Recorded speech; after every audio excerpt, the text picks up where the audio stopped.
informativo. Empezamos con esta imagen del día azul y el perro guía que acompañó durante los últimos meses al expresidente de Estados Unidos, George H.W. Bush, viajó desde Texas hasta Washington con la familia del exmandatario a bordo del avión presidencial para despedir a su dueño en la capital. Los funerales de Estado comenzaron este lunes. La capilla ardiente bajo la cúpula del Capitolio estará abierta a partir de hoy. George Bush padre, quien ocupó la Casa Blanca entre 1989 y 1993, murió el pasado viernes a los 94 años tras enfrentar la enfermedad de Parkinson.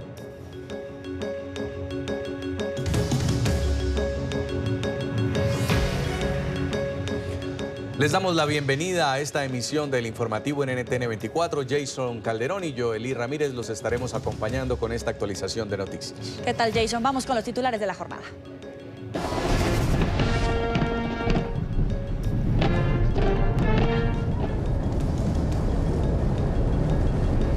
Inician 4 días de honras fúnebres al expresidente George H.W. Bush. El féretro con los restos mortales del expresidente ya está en el Capitolio en Washington. En 30 minutos será abierta la capilla ardiente para que el público pueda rendirle tributo.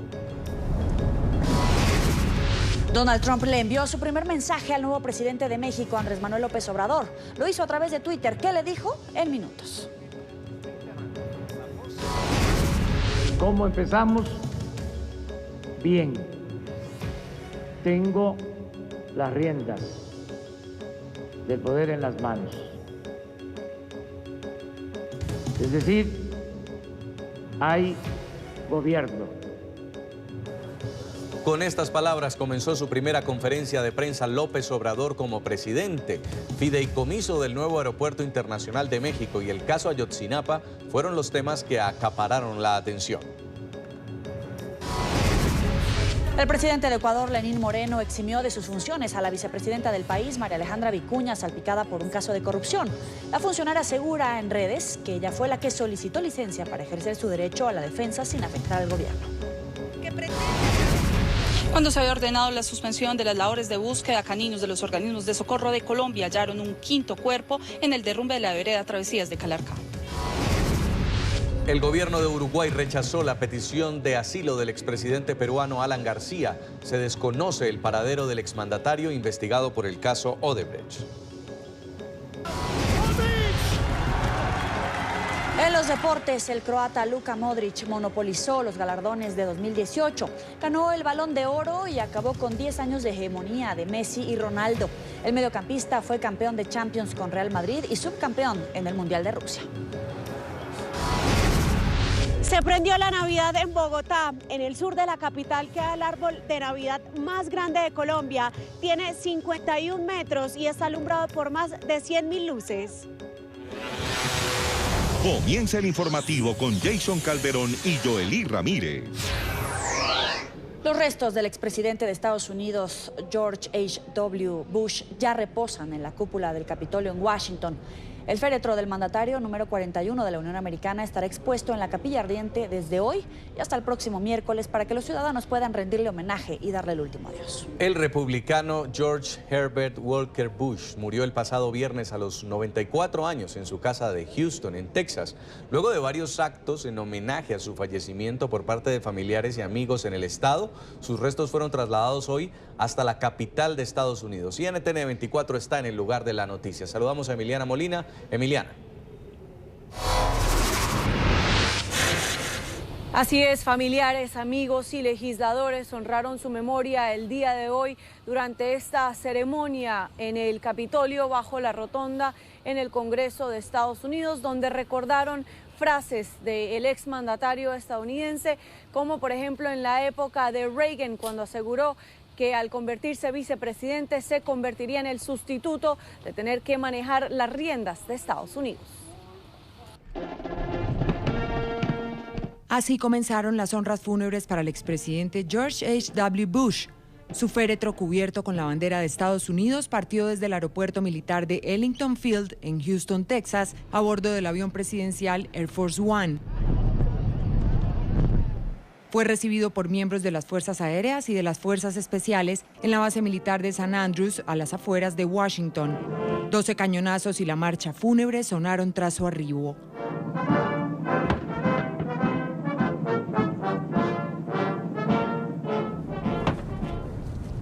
Minutos después, una caravana lo acompañó hasta la cúpula del Capitolio, donde con banderas a media asta fue recibido por un comité de líderes del Congreso. George Herbert Walker Bush comenzó su propia vida de servicio cuando aún estaba en la escuela. Después de que los japoneses atacaron a Pearl Harbor en el 41, él quería hacer su parte, entonces se enlistó.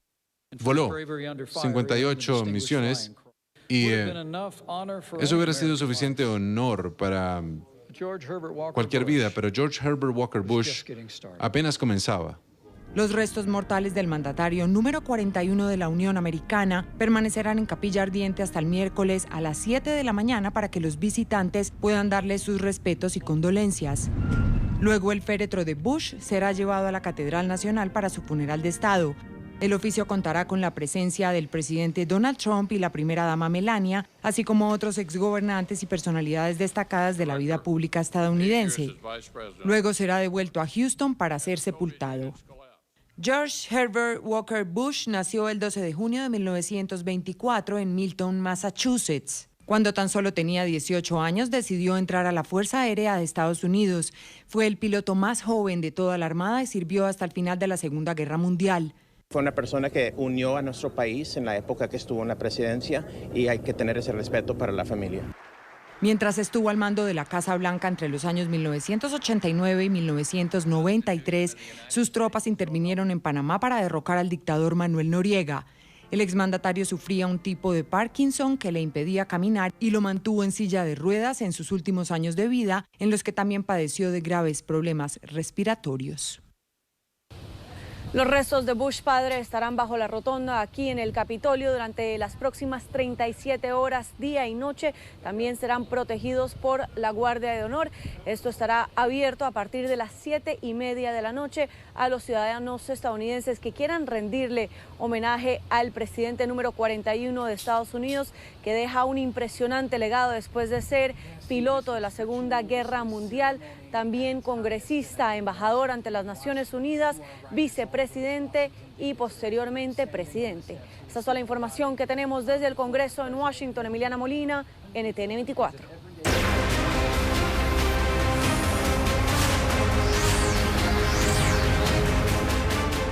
Migración, seguridad, fideicomiso del nuevo Aeropuerto Internacional de México y el caso Ayotzinapa fueron los temas en los que se concentró la primera conferencia de prensa del nuevo presidente de México, Andrés Manuel López Obrador. El mandatario se comprometió a entregar informes a diario sobre sus actividades y avances de gobierno. Tras su encuentro con los periodistas en el Palacio Nacional, el jefe de Estado asistió al acto en el que firmó el acuerdo para la creación de una comisión que investigará la desaparición de los 43 estudiantes de Iguala. ¿Cómo empezamos? Bien. Tengo las riendas del poder en las manos.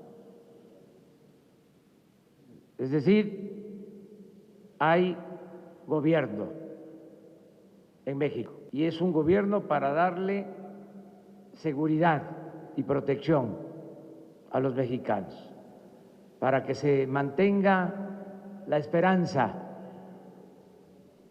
que la expectativa que hay de cambios se va a convertir en realidad. Así empieza Andrés Manuel López Obrador sus labores como presidente.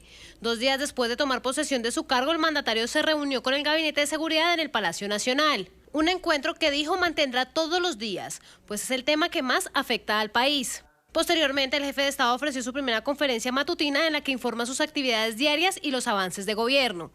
En la rueda de prensa abordó el caso Iguala. Se va a firmar este acuerdo, decreto para abrir la investigación. El gobierno va a cooperar, no se va a ocultar la verdad, no vamos nosotros a encubrir a nadie. El presidente de México no va a ser cómplice, lo dije el sábado, de violaciones de derechos humanos. Tras su encuentro con la prensa, López Obrador asistió al evento en el que firmó el acuerdo para la creación de la Comisión de la Verdad, que dará inicio a la búsqueda de justicia sobre la desaparición de los 43 estudiantes de Ayotzinapa, un compromiso que adquirió con las familias desde la campaña presidencial. Queremos que usted siga caminando con nosotros, que siga adelante, busquemos hasta encontrar a nuestros hijos. Para nosotros es muy duro, es muy difícil. Pasan los días, pasan las noches, no tenemos a nuestros hijos. Otro de los temas que abordó el jefe de Estado fue la caravana migrante. Su administración toma las riendas de la situación de los centroamericanos. El presidente delegó a Protección Civil, la Secretaría del Bienestar y el Instituto Nacional de Migración como los coordinadores de la emergencia que ha generado la presencia de los migrantes en la frontera norte del país. López Obrador firmó un plan de desarrollo integral con sus homólogos de El Salvador, Guatemala y Honduras, con el objetivo de implementar políticas que frenen la migración ilegal. Bueno, también se trató en la reunión de hoy, tiende esta situación a normalizarse en la atención que se les está prestando de parte del gobierno, auxilios en atención médica, en alimentación. Hay cocinas del Ejército, de la Secretaría de Marina, de la Secretaría de Seguridad, la Secretaría de Gobernación está atendiendo este asunto. Tenemos ya el reporte del número de migrantes. La construcción del aeropuerto internacional también estuvo en la agenda. López Obrador aseguró que sigue en pie y avanzan las negociaciones con los inversionistas. Hoy tengo un acuerdo con el secretario de Hacienda a las 4 de la tarde. Ya mañana yo les informo sobre este tema para que se conozca todo lo relacionado con el proceso del aeropuerto. Es un fideicomiso, es un proceso que se tiene que llevar a cabo.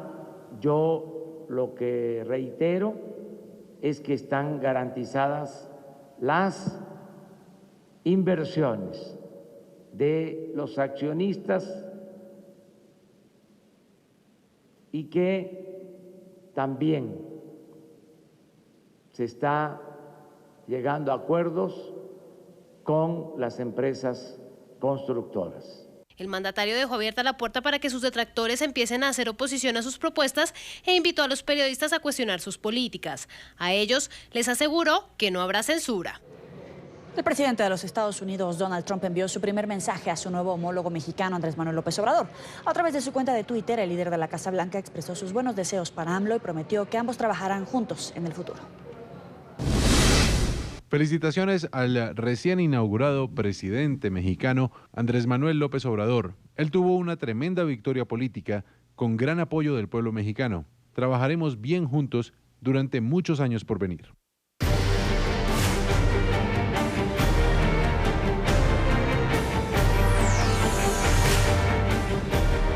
En medio del lodo y basura viven los migrantes centroamericanos que permanecen en un refugio temporal en Tijuana, México, en la frontera con los Estados Unidos. Aseguran que el lugar parece un chiquero para cerdos. Esto luego de ser trasladados de otro albergue por las malas condiciones sanitarias del lugar.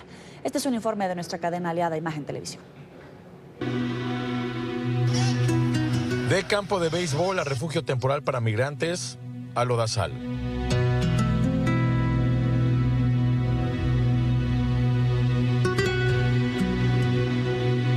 Este viernes le llegó el final al Deportivo Benito Juárez como albergue de miles de centroamericanos varados en Tijuana.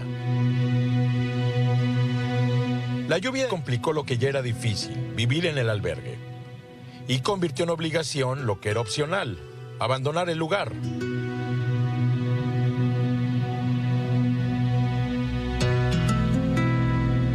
Porque aquí no se puede estar viviendo ya. Está pésimas las condiciones, aquí ya no es para vivir para un ser humano.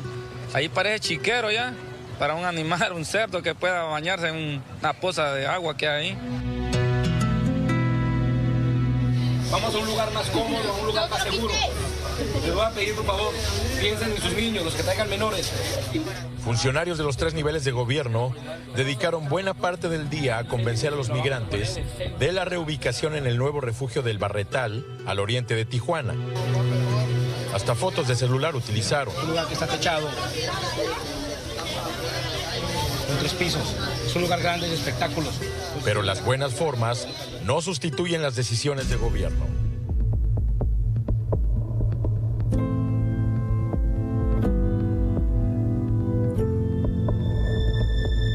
Al final del día ya no habrá servicios de comida, sanitarios, ni agua potable en el Benito Juárez. El nuevo albergue se instaló en un predio privado y funcionará al menos por los próximos 6 meses. ¿Y hasta cuándo? Hasta donde el recurso nos alcance y se nos está acabando. Yo espero que el gobierno federal, mañana o pasado, ya se haga cargo. ¿Alguien la considera una bomba de tiempo? Pues el gobierno federal debe de apurarse.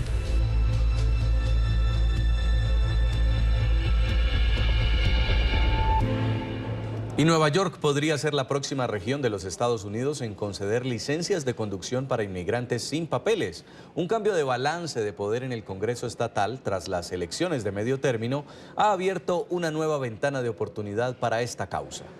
Ahora que el Partido Demócrata controla la Cámara Baja, donde la iniciativa estuvo estancada por años, se espera que empiecen próximamente los debates y votaciones. Eliana Fernández vive en Long Island, sureste de Nueva York, donde conducir es una necesidad antes que un privilegio. Tenemos cientos de familias que no pueden a veces recoger a sus niños de la escuela, ir al médico, asistir a reuniones extracurriculares de la escuela, trabajar. Eliana obtuvo una licencia tras ampararse bajo el Acta del Sueño de la administración Obama, pero hay 752,000 indocumentados en Nueva York que anhelan esa posibilidad. Con una licencia conduciría sin temor a que me detuvieran o que me den una multa. He recibido llamadas de emergencia de la escuela de mi hijo.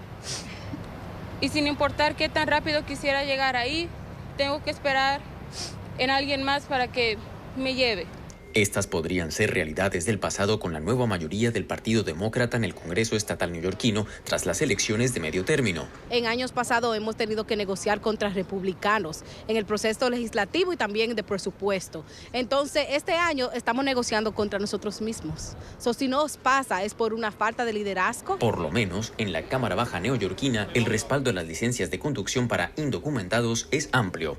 Yo no logré conseguir una identificación estatal como hasta los 22, 23 años, porque pasé 13 años sin papeles. Entonces, a mí me afectó en lo personal. Yo entiendo las vivencias de las familias que en este momento están luchando por esto. El mensaje enviado este lunes desde la ciudad de Nueva York deja ver que para 2019 existe al menos la voluntad política de llevar a buen término la iniciativa.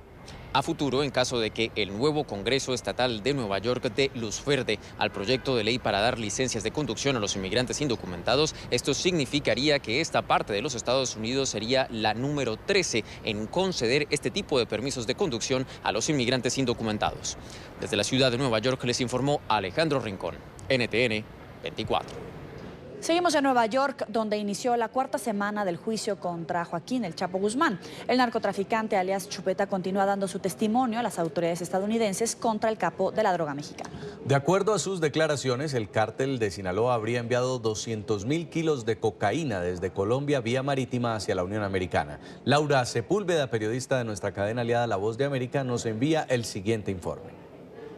Una tercera jornada de testimonio tendrá Juan Carlos Ramírez Abadía, alias Chupeta, exintegrante del Cartel del Norte del Valle en Colombia, que por años habría enviado drogas al Cartel de Sinaloa. Recordemos que entre los años 1990 y el 1993 enviaron drogas a través de vías aéreas, pero después de comenzar a ser detectados por autoridades, decidieron cambiar su estrategia y pasaron a vías marítimas, en donde se habrían enviado alrededor de 200,000 kilos de cocaína.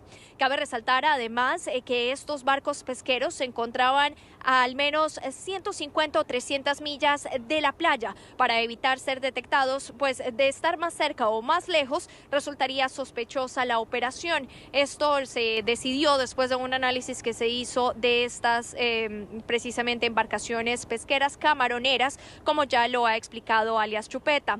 Cabe resaltar que ahora es el turno de la defensa para llevar a cabo todas sus preguntas frente al caso, y también es de importante resaltar que la defensa ha expuesto una solicitud ante el juzgado para que los testimonios de alias Chupeta que sean entregados y correspondientes al año 2004 o posterior no sean tenidos en cuenta en este caso. Esto debido a que para esa fecha él ya se encontraría en territorio brasilero tratando de evadir a las autoridades, y precisamente allí habría perdido contacto con otros miembros del Cartel del Norte del Valle. Es precisamente esta solicitud en la que se está esperando que avancemos, a ver exactamente cuál es la decisión por parte del juez frente a esta solicitud, pues ya en su momento había sido aceptada en el juicio a Alfredo Beltrán Leiva, otro nombre que ha sido nombrado frecuentemente durante el juicio a Joaquín El Chapo Guzmán, que como ya sabemos todos avanza aquí en la Corte Federal del Distrito Este en la zona de Brooklyn. Yo soy Laura Sepúlveda de La Voz de América desde la ciudad de Nueva York.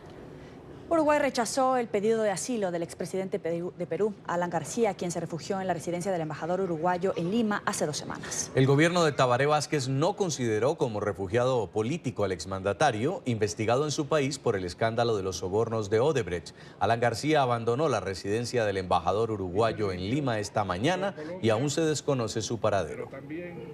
El presidente de Uruguay fue claro. No concedemos el asilo político al señor Alan García. El gobierno de Tabaré Vázquez argumentó que en Perú hay una división de poderes y por lo tanto el expresidente peruano Alan García no es un perseguido político. Y es precisamente el Poder Judicial el que está llevando adelante las investigaciones de eventuales delitos económicos del expresidente de Perú. Vázquez ofreció una rueda de prensa en compañía de su canciller Rodolfo Noboa, quien estimó que a Alan García no se le está juzgando por sus ideas. No constituyen persecución política, tratándose de imputaciones vinculadas mayoritariamente a hechos económicos y administrativos desarrollados durante sus 2 gestiones como presidente constitucional de la República del Perú. En consecuencia, se ha instruido al embajador de Uruguay, hemos hablado con el canciller del Perú para que invite al señor Alan García a retirarse de nuestra representación diplomática. El embajador de Uruguay en Perú confirmó que el exmandatario salió de la residencia una vez fue notificado de la decisión. El Uruguay no otorgó el asilo al expresidente Alan García y el expresidente Alan García ya se ha retirado de esta residencia. El canciller peruano Néstor Popolicio dijo que el gobierno desconoce el paradero actual del expresidente García, quien tiene vigente una orden de impedimento de salida del país por 18 meses. Él lo único que tiene es un impedimento de salida del país, o sea que puede circular libremente por la ciudad y probablemente pues, tendrá que haberse dirigido a su casa o a algún lugar que él habrá elegido. En Perú se especula que Alan García podría pedir asilo a México o Costa Rica. Para el canciller Popolicio, la decisión del gobierno uruguayo envía un mensaje a los demás países ante los cuales el expresidente podría eventualmente acudir. Este es un mensaje muy importante y que obviamente todos los países lo van a tomar en consideración, todas las embajadas están al tanto de lo que está sucediendo en el país y todas las embajadas aquí acreditadas en el Perú tienen absolutamente certeza de que en el Perú impera la división de poderes, tenemos el Estado de Derecho, la democracia y todos tenemos un debido proceso cuando somos llamados a la justicia. García, quien hace 20 días solicitó asilo en la residencia del embajador de Uruguay en Lima, gobernó Perú entre 1985 y 1990 y nuevamente entre 2006 y 2011. Es investigado por los presuntos delitos de colusión y lavado de activos en el caso de los sobornos pagados por la multinacional brasileña Odebrecht para la construcción de una de las líneas del metro de Lima. El presidente de Ecuador, Lenín Moreno, retiró de sus funciones a la vicepresidenta María Alejandra Vicuña por el escándalo del cobro de diezmos al interior de la Asamblea Nacional. Las funciones pasan a manos del secretario general de la presidencia, José Augusto Briones. El informe es de nuestra cadena aliada Teleamazonas. Tras la ceremonia de posesión de varios de sus ministros al final de su discurso, el presidente Lenín Moreno hizo el anuncio. He decidido liberar de sus funciones a la señora vicepresidenta María Alejandra Vicuña para que pueda ejercer sin interferencias de ningún tipo su derecho a una legítima defensa. Por eso la libero de sus funciones. La decisión se da exactamente una semana después de que este noticiero hiciera pública la declaración juramentada firmada por Ángel Polibio Sagbay Mejía, el ex asesor de la vicepresidenta María Alejandra Vicuña en sus años como asambleísta, que dijo bajo juramento que durante 2 años fue obligado a dar contribuciones de $300 a $1.400 mensuales a quien era su jefa. El martes por la mañana, la fiscal general subrogante Ruth Palacios ya anticipaba que abriría una investigación. Acudiremos hasta el lugar donde se hizo esta declaración juramentada y en base a eso se iniciará la investigación previa respectiva. Incluso la directora de la UAFE, Diana Salazar, acudió a la Fiscalía General a entregar documentación. Mientras, en una conferencia de prensa que fue convocada a las 2:30 de la tarde y se realizó 6 horas después, la vicepresidenta María Alejandra Vicuña se pronunció por primera vez sobre el tema. El señor Sagbay, desde septiembre del año 2018, de forma reiterada, amenazó con forjar esta denuncia si no cedíamos a la exigencia de cargos. Esa misma noche se conoció que las transferencias de las que hablaba Sagbay existían. El jueves, la vicepresidenta María Alejandra Vicuña, en una entrevista en Radio Majestad, lo reconocía. Pero si eso nunca está en discusión, y eso está ahí, está en las transferencias, está en los depósitos. ¿Usted acepta que hubo esos depósitos? Pero si ese no es el inconveniente. Y dijo a su vez que no habían motivos para renunciar a su cargo. Yo creo que no hay condiciones para eso, no hay motivos para eso. El jueves se conoció también de la indagación previa que oficialmente abrió el miércoles la Fiscalía General del Estado. Mientras la Asamblea, con los votos de 77 asambleístas, resuelve exigirle a María Alejandra Vicuña que renuncie a su cargo de vicepresidenta. Por otro lado, aparecen también los cuestionamientos en torno a la obtención del título de 4º nivel de Vicuña. Ver si es que amerita una investigación más interna para establecer responsabilidades en caso de que existan indicios de irregularidades. Supuestamente una maestría que la ha hecho en 5 años y eso ningún programa dura tanto. Y mientras Leonardo Vicuña, padre de la vicepresidenta, en una entrevista concedida a Diario El Universo, reconoció que libre y voluntariamente al menos 12 compañeros que han trabajado con su hija le han entregado aportes. Y en la Asamblea recogen firmas para el juicio político. El presidente toma decisiones. Será el secretario general de la presidencia, José Augusto Briones, quien ahora asuma las funciones de la vicepresidenta María Alejandra Vicuña. Organismos de rescate en Colombia continúan en la búsqueda de un estudiante que se encuentra desaparecido luego de que su escuela en el municipio de Calarcá, en el centro del país, quedara cubierta por 3 derrumbes de tierra. En el lugar fueron rescatados los cuerpos sin vida de una mujer y 4 niños. Hay alerta por nuevos deslizamientos. Nuestra periodista Adriana Ruiz continúa en el lugar de la noticia. Adriana. Muy buenas noches. Nos encontramos a las afueras de las instalaciones del Instituto de Medicina Legal en Calarcá. Hasta este lugar se espera que lleguen los restos mortales de Andrés Felipe Lazo, de 15 años, quien fue hallado en las últimas horas luego de que se hubieran suspendido las labores de búsqueda. Caninos de los organismos de socorro que permanecían en la zona ubicaron el cuerpo. Cuando ya se había decidido suspender las labores de búsqueda y rescate de los 2 niños que faltaban por recuperar en el deslizamiento que arrasó con la escuela rural por el riesgo inminente de un nuevo derrumbe, caninos que acompañaban a unidades del ejército dieron aviso de la ubicación de otro cuerpo.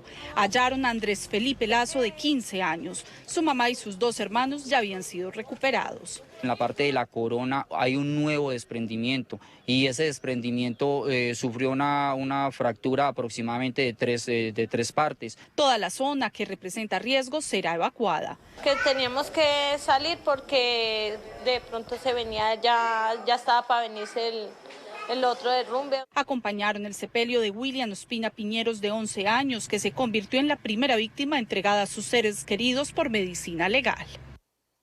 Geólogos expertos determinarán mañana si es posible el ingreso de los organismos de socorro a la zona debido al inminente riesgo que hay de un nuevo derrumbe. Sin embargo, se espera que mañana se pueda continuar con la búsqueda del único niño que permanece en este sector. Continúen en estudio. Adriana Ruiz, NTN 24, Calarcá, Quindío. Gracias, Adriana. Vamos a la primera pausa en el informativo. Al volver, los principales partidos políticos venezolanos no participarán en las elecciones de concejales que se realizarán el próximo 9 de diciembre. Ya volvemos. Continuamos con el informativo.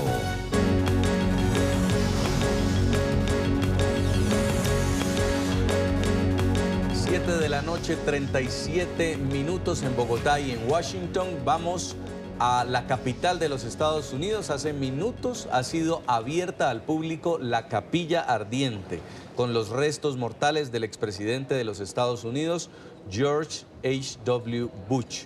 Esto es en el Capitolio, en Washington, poco después de recibir honores allí en el Congreso bicameral, donde fue recibido por un comité integrado por los líderes de la Cámara de Representantes y del Senado, tanto del Partido Demócrata como del Partido Republicano. El féretro permanece cubierto por la bandera de los Estados Unidos, rodeado también de uniformados, y a través de una ordenada fila los estadounidenses están entrando a tener unos minutos para rendirle respetos, rendirle condolencias al expresidente de los Estados Unidos. La capilla ardiente abrió sus puertas al público hoy a las 7 de la noche con 30 minutos, permanecerá abierta hasta el lunes y la cerrará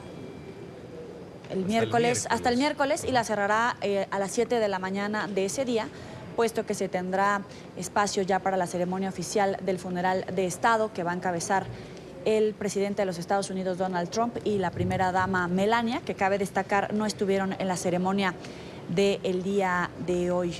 El presidente George Bush padre, el número 41 en la historia de Estados Unidos, fue piloto de guerra durante la Segunda Guerra Mundial, congresista, embajador en la ONU, director de la CIA, vicepresidente de Ronald Reagan, y puso fin a una carrera política de 4 décadas tras alcanzar la presidencia de los Estados Unidos. Serán 4 días de honras fúnebres al expresidente Bush padre. Van a iniciar desde hoy y terminarán el próximo jueves en Texas, donde serán finalmente enterrados los restos del exmandatario. Cualquier persona que esté en la capital de los Estados Unidos puede acercarse al Capitolio y tener unos minutos para darle este adiós a George H.W. Bush.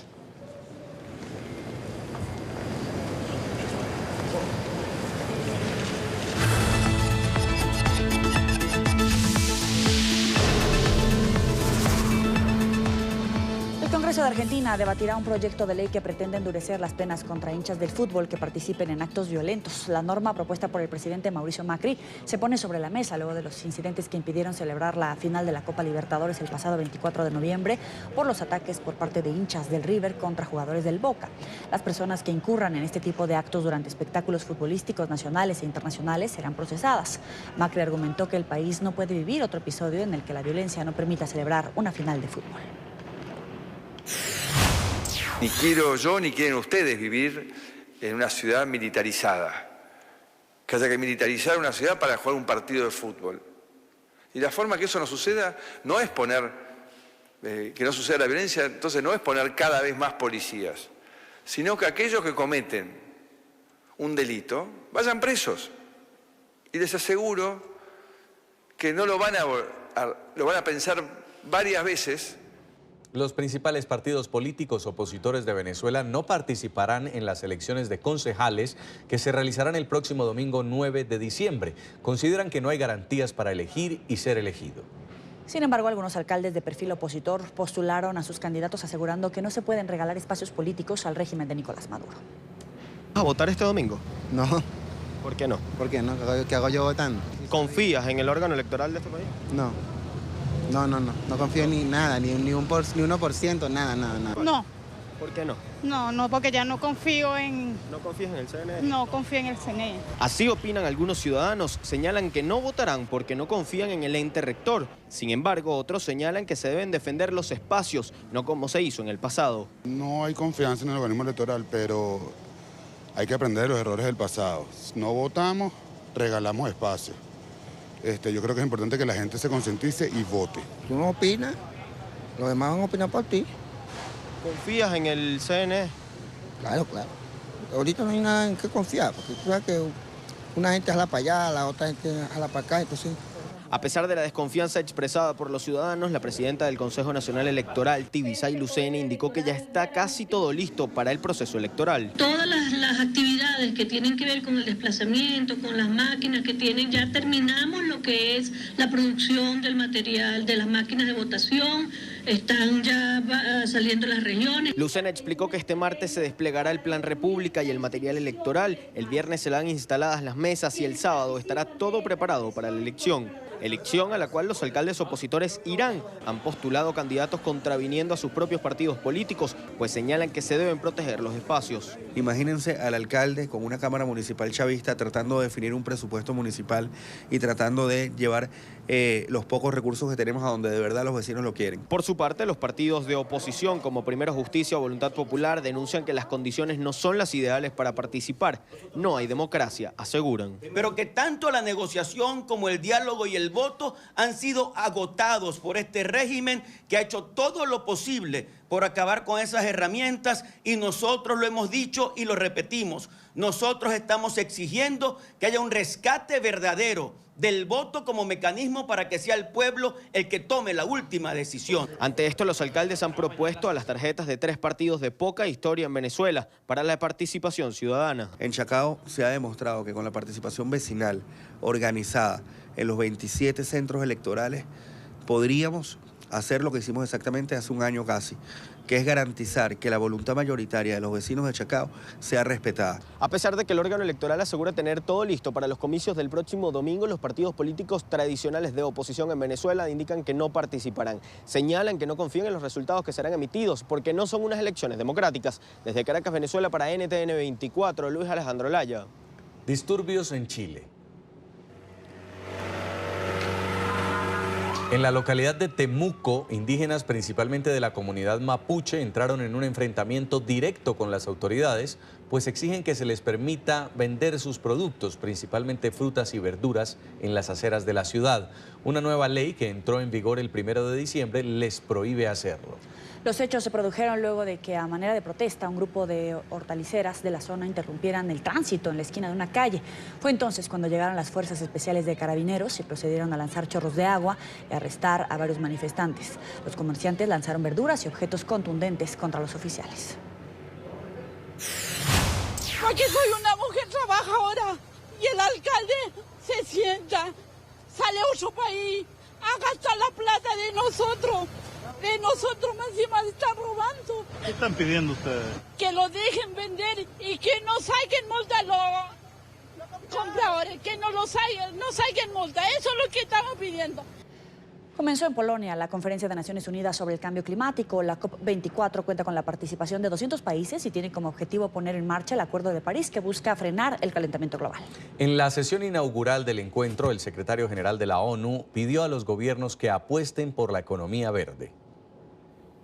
Con un contundente llamado a movilizar esfuerzos para frenar el calentamiento global, comenzó la edición número 24 de la Conferencia de las Naciones Unidas sobre el Cambio Climático. En su discurso inaugural, el secretario general del organismo instó a las 200 delegaciones que participan en el evento a que comiencen una transición económica hacia un modelo respetuoso con el medio ambiente. Estamos en problemas. Estamos en profundos problemas con el cambio climático. El cambio climático va más rápido que nosotros y debemos atraparlo más pronto que tarde, antes de que sea demasiado tarde. La ciudad de Katowice será escenario durante las próximas 2 semanas de reuniones que buscan lograr acciones concretas para frenar las emisiones contaminantes y poner así en marcha el Acuerdo de París, firmado en 2015 y que tiene como objetivo aplicar para el 2020 los compromisos adquiridos por los gobiernos para frenar el cambio climático. El cambio climático es el problema más importante que enfrentamos. Afecta todos nuestros planes para el desarrollo sostenible y un mundo seguro y próspero. La cumbre de la ONU comienza un día después de la reunión anual del G20 que tuvo lugar en Argentina. El encuentro, que reunió a las principales economías del mundo, concluyó con un documento en el que los países se comprometieron a cumplir acciones para frenar el efecto invernadero. La única nación que se opuso fue Estados Unidos. Yo creo que hoy no es demasiado tarde, pero pronto podría ser muy tarde. Entonces, es muy importante cómo los próximos meses, el próximo año, 2 o 3, 5, lo que haremos durante este periodo. Y así, en medio de protestas, organizaciones defensoras del medio ambiente le piden a los gobiernos asistentes lograr un consenso para remediar los errores de un mundo contaminado. Antes de ir a la pausa, la nave rusa tripulada Soyuz ya llegó a la Estación Espacial Internacional. Se trata de la primera expedición que recibe la plataforma en medio año, luego del fallido lanzamiento en octubre de otra expedición. Su llegada pone fin a una crisis que tuvo la Estación Espacial Internacional tras este fracaso. Con estas imágenes vamos a la pausa y volvemos con más.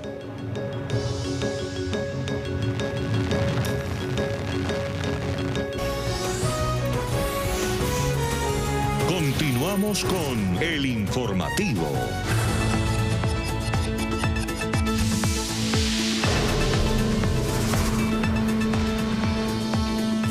Continúa la tensión y las demostraciones de poder en la frontera entre Rusia y Ucrania. El presidente ucraniano Petro Poroshenko anunció este lunes el traslado de tropas a las regiones fronterizas y a los puertos en las costas de los mares Negro y Azov para responder a una posible invasión rusa. Justamente en varias de las regiones afectadas por el estado de excepción decretado por el mandatario, se llevaron a cabo ejercicios militares y ensayos de movilización de las tropas de reserva. La ley marcial se mantendrá vigente durante 30 días a partir del pasado 28 de noviembre. Poroshenko, que estuvo acompañado en los ejercicios por altos mandos de los ejércitos de Estados Unidos y Canadá, denunció el sábado que Rusia ha desplegado unos 80.000 soldados, además de más de 3.000 tanques y vehículos militares de su lado de la frontera. Tensión de cara a un debate decisivo en el Reino Unido. Manifestantes de en pro y en contra del Brexit se dieron cita en Westminster para defender sus intereses cuando está a punto de comenzar una importante deliberación en la Cámara de los Comunes. Este próximo 4 de diciembre se iniciará un periodo de 5 días de discusión donde los parlamentarios analizarán y finalmente votarán a favor o en contra del acuerdo alcanzado por la administración de Theresa May y el bloque europeo sobre las condiciones para la salida del Reino Unido. En las calles, el pacto alcanzado no es muy popular. El voto final se dará el próximo 11 de diciembre.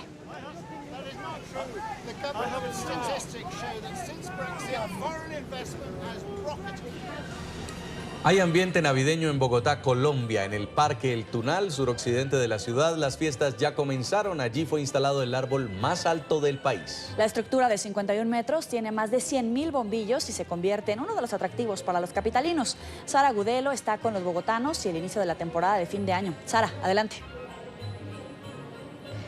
Hola Joely, televidentes, buenas noches. Pues quiero mostrarles esta hermosura de árbol de Navidad que instaló el distrito, la alcaldía de Bogotá, acá en uno de los parques principales del sur de Bogotá. ¿El objetivo cuál es? Que todas las familias, no solo las bogotanas, sino las que vienen acá a la capital del país durante esta época navideña, decembrina y de vacaciones, pues vengan hasta este punto, aprovechen todas las actividades que tiene el distrito, porque son muchísimas en diferentes parques y en diferentes puntos de la ciudad. El gusto es para todos y lo más importante o lo mejor de todas estas actividades es que son gratis.